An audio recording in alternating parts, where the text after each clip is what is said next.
Dasseka ici présent. Oui, je le veux. Mademoiselle Zadé Dasseka, voulez-vous prendre pour époux monsieur Wemba Mapoudi ici présent? Oui, je le veux. Dans un couple, l'amour, aussi fort soit-il, a besoin d'un carburant pour tenir la distance, la communication. Elle est le socle de toute relation saine, durable et épanouissante. L'amour sans communication, c'est comme un feu sans bois. Dans un couple, parler est essentiel. Pas seulement pour discuter de la journée ou échanger des banalités, mais pour partager ce qu'on ressent, ce qu'on pense, ce qu'on traverse. Dire quand ça va, mais aussi quand ça ne va pas. Exprimer ce qui fait mal, ce qui dérange, ce qu'on espère. Beaucoup de couples se déchirent non pas à cause de trahison ou de grandes fautes, mais à cause de malentendus, de non-dits, de petites blessures jamais exprimées. On se parle mal ou on ne se parle plus et le fossé grandit. Or, une relation saine repose sur l'écoute, la patience, la clarté. Dans un couple où il n'y a pas de dialogue, il n'y a pas de pardon, il ne peut pas faire chemin. Alors, il doit tolérer l'esprit de tolérance, du pardon. Parce qu'il y a des hommes, quand ils se marient, aujourd'hui avec une femme, ils cherchent le passé de cette femme-là, à connaître avec qui il était sorti avant qu'il se marie. Ça ne te regarde pas. Si tu rentres dans ce domaine-là, dans ce réseau-là, tu auras des problèmes. Quelqu'un a toujours un passé avant d'être conscient. Si on se marie aujourd'hui parce que chacun a mené une vie quelque part, médiocre ou pas, c'est cela. Vous savez, pour réussir dans la vie, il y a parfois des échecs qu'on a endurés. Et ce sont des échecs qui font qu'aujourd'hui, quelqu'un puisse se corriger pour marcher bien. Oubliez le passé, vous vous êtes unis pour faire un chemin, vous vous accordez et vous faites chemin. Si vous marchez dans les principes, vous ne pouvez pas avoir les discordes ou se séparer. Ce qui m'a balayé ou melakate, et ça a eu une année, 2 ans, 3 ans, les balayés Kofi, où ce n'est pas de Dieu, où ils se sont incompris, pas de compréhension, où ils n'étaient pas appelés à vivre ensemble. Un couple qui ne communique pas est un couple qui se perd, mais un couple qui apprend à parler, à écouter et à dialoguer est un couple qui se donne toutes les chances de durer.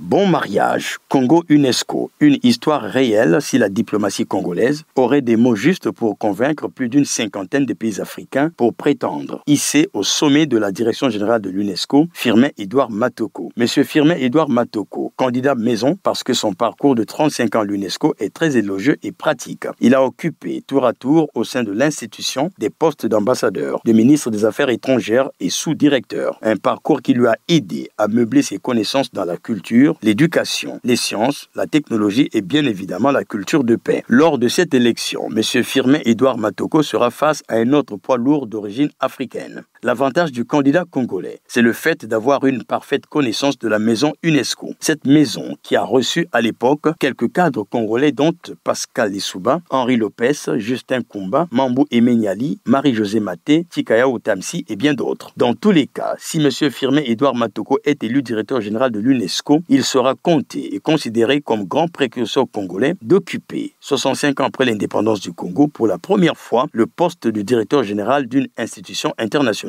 C'est le vœu du Godin de la presse locale de Pointe-Noire qui lance par anticipation un appel de pied à M. Matoko que le journalisme et la communication occupent une place de choix dans l'organigramme de l'UNESCO. Alors, la RTA-OPH souhaite bon vent, succès et réussite à l'enfant du pays, Firmin-Edouard Matoko. Tous les compatriotes congolais le soutiennent.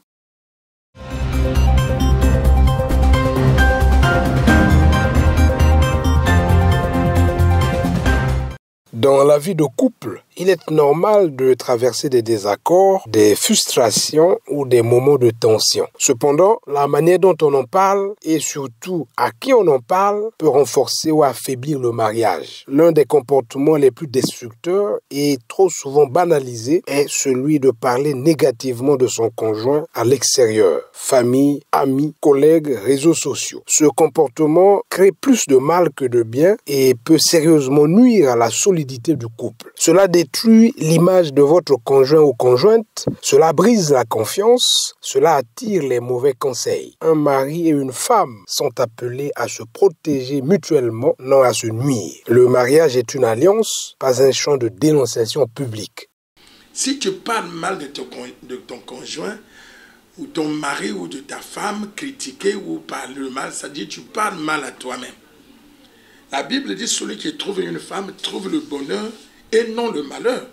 C'est une grâce qu'on a obtenue de l'Éternel. Du coup, j'ai un bonheur que je ne peux pas laisser quelqu'un toucher ou faire mal. Parce que ceux qui blessent les femmes se blessent eux-mêmes. La Bible dit, Marie, aimez vos femmes comme le Seigneur a aimé l'Église qui s'est donné lui-même. Maintenant, femmes, soyez soumises à vos maris.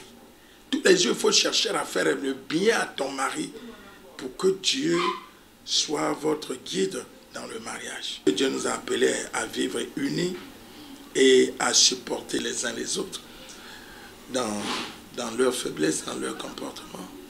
Si toi, tu ne veux pas critiquer ta femme, corrige ta femme qui marche selon toi, parce que l'homme dans le foyer, c'est lui le visionnaire. La femme est venue pour accomplir la vision de l'homme. Il est facile de critiquer, mais dans le mariage, la langue peut construire ou détruire. Parler mal de votre conjointe ou conjoint à l'extérieur ne résout rien. Au contraire, cela fragilise la base de votre relation. Si vous aimez réellement votre partenaire, protégez sa dignité, même dans les moments difficiles. Le respect commence même en son absence.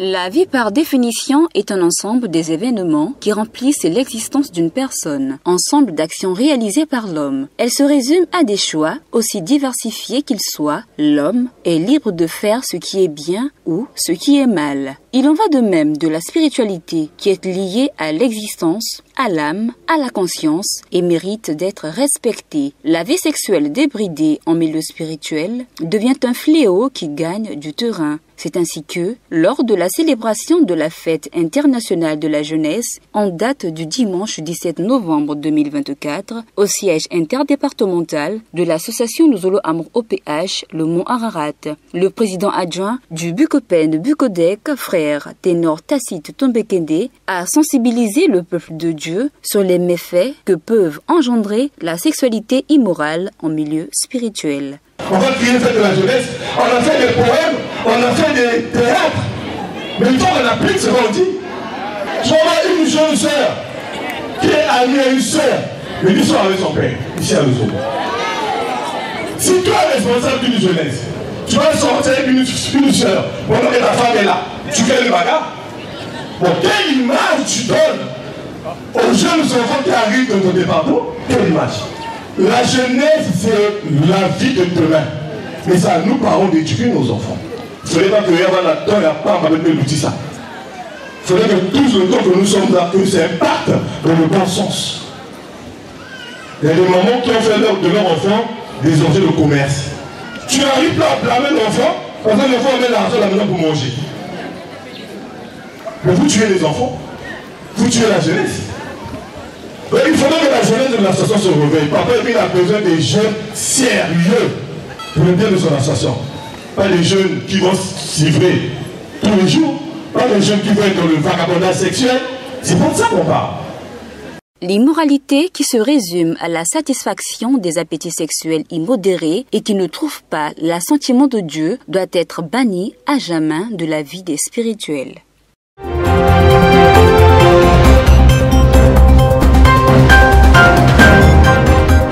L'Afrique est le berceau de l'humanité d'après les scientifiques des temps actuels. Bien que occultée dans le passé, cette vérité refait surface, malgré la mauvaise foi de ceux qui veulent les passer sous silence. C'est pourquoi il est très aisé de dire qu'en sa qualité de genèse de l'humanité, il est plus qu'évident que c'est dans ce même continent qu'Adam et Ève ont vu le jour. Ces faits à la fois historiques, scientifiques et spirituels sont aussi le cheval de bataille de l'association Luzolo Amour OPH qui fait des pieds et de collectivement pour prouver au monde que nous sommes tous issus d'une Ève noire, africaine et congolaise, signifiant par la même occasion que le Congo-Brazzaville est la terre de la création. Les prédicateurs de la dite association s'attellent à le faire comprendre au commun des mortels. Le cas de Sidoine Ambeli, secrétaire à la communication et aux relations extérieures du BCI, prédicateur à la manière de Guy-Émile Foissé-Chikwabo. Nous avons là la preuve que la création, la base de la création, c'est le Congo. Nous allons prendre le personnage de Noé, le patriarche. Noé avait 3 enfants. 3. Nous allons prendre le premier, Cham. Cham, lui, il en a fait 4. Et de ces 4 enfants, on va comprendre que les noms découlent carrément des régions africaines. On va commencer par Kouch. Nous savons que Kouch, c'est l'Éthiopie. Est-ce que l'Éthiopie est en Occident? L'Éthiopie est bel et bien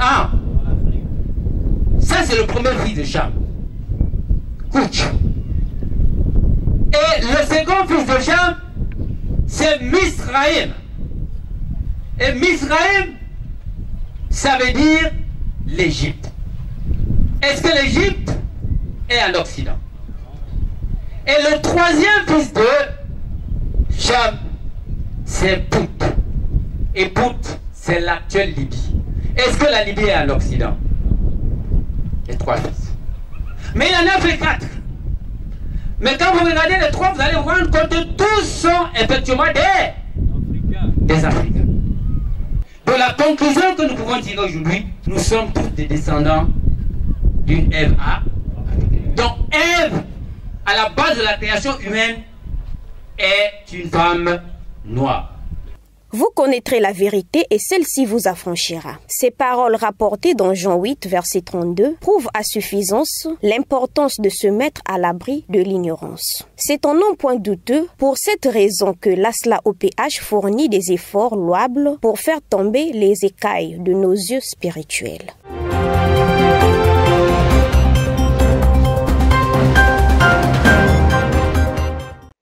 Note circulaire numéro 002 du 16 avril 1996. Le 20 mai 1992, l'Éternel Dieu, le Dieu d'Abraham, d'Isaac et de Jacob, a implanté en Afrique, au Congo notamment, et plus précisément à Monkarikari, un petit village de Kibossi, sa grande lumière, la lumière du monde entier. Et pour tous ceux qui aiment leur Dieu, qui les célèbrent, et place maudit en son honneur, pour tous ceux qui glorifient pour sa bienveillance et pour ses merveilles en faveur des humains, ces journées seront une occasion de redire une fois de plus les œuvres du Tout-Puissant avec des cris de joie, une occasion d'exalter de l'assemblée du peuple, de le louer sans cesse. En effet, le vrai croyant sait que l'Éternel est son Créateur et que c'est en lui qu'il met tout son espoir. Aussi doit-il se réjouir en lui et pousser des cris de joie, d'allégresse en son honneur. En ces jours mémorables, toute langue doit donc rendre hommage au Dieu d'Abraham, d'Isaac et de Jacob pour les merveilles qu'il a réalisées pour l'humanité entière.